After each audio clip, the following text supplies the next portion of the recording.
যে বারান্দা ছিল ওই বারান্দা দিয়ে আবু বকর আস্তে করে বের হয়ে রাসূল সাল্লাল্লাহু আলাইহি সাল্লামের কাছে উপস্থিত হলেন। বলেন, লাব্বাইক ইয়া রাসূলুল্লাহ, হুজুর আমি হাজির হয়ে গেছি, চলুন আমরা হিজরতে যাই।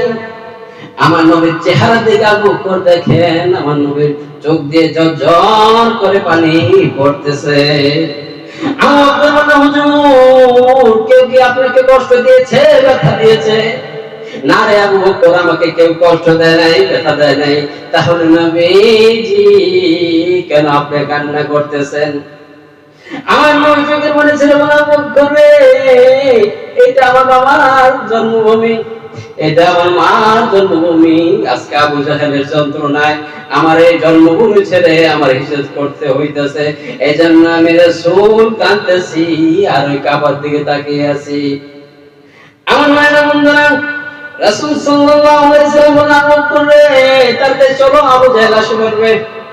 এক দিক দিয়ে আমার নবীজি আবু বকর নিয়ে চলে গেলেন, ওই দিক দিয়ে আবু জাহেল তার বাহিনী নিয়ে আবু বকর বাসার সামনে হাজির হয়ে গেছে। আবু বকরের বাসার সামনে আবু জাহেল হাজির, সৈন্যদের নিয়ে দরজা নক করতেছে। ভিতরে কে? তার একটা ছোট মেয়ে ছিল, ওই মেয়েটা দরজাটা করে দিল। বলল, কোথায় তোমার বাবা, কোথায় আর মুহাম্মদ কোথায়? বলল, আমার বাবাও নাই, এখানে মুহাম্মদ সাল্লাল্লাহু আলাইহি সাল্লাম নাই।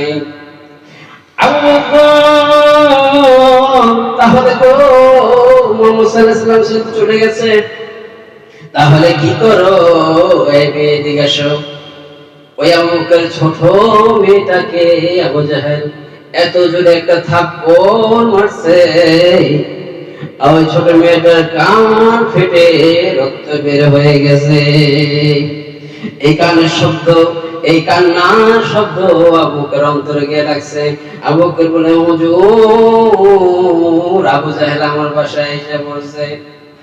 না আবু বকর রে, তুমি কেমনে জানো রে আবু বকর?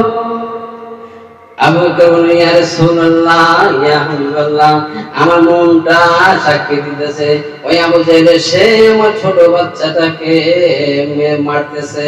চিৎকার মেরে বলেন, নাউযুবিল্লাহ। এখন বলে, আবু বকর রে, আবু জাহেল যদি তোমার বাচ্চাকে মারে, এখন কি তুমি আমি রাসূলকে পালাইয়া চলে যাবে নাকি হিজরতে আমার সাথে যাবে? আমার নবীজির কথা শুনে আবু বকর বলতেছেন, ইয়া রাসূলুল্লাহ, ইয়া হাবিবাল্লাহ, শুধু আমার মেয়ে কেন, আমার ফ্যামিলির সকলকে যদি আবু জাহেল মেরে ফেলে আমি রাসূল পালাইয়া যাইব না। আমার আল্লাহ বলেন, আবু বকর রে, তুমি আমার নবীকে এত সম্মান দিয়েছো, তুমি আবু বকর যত পর্যন্ত জান্নাতে না ঢুকবে আমি কোন নবীর উম্মতকে জান্নাতে ঢোকার পারমিশন দিব না।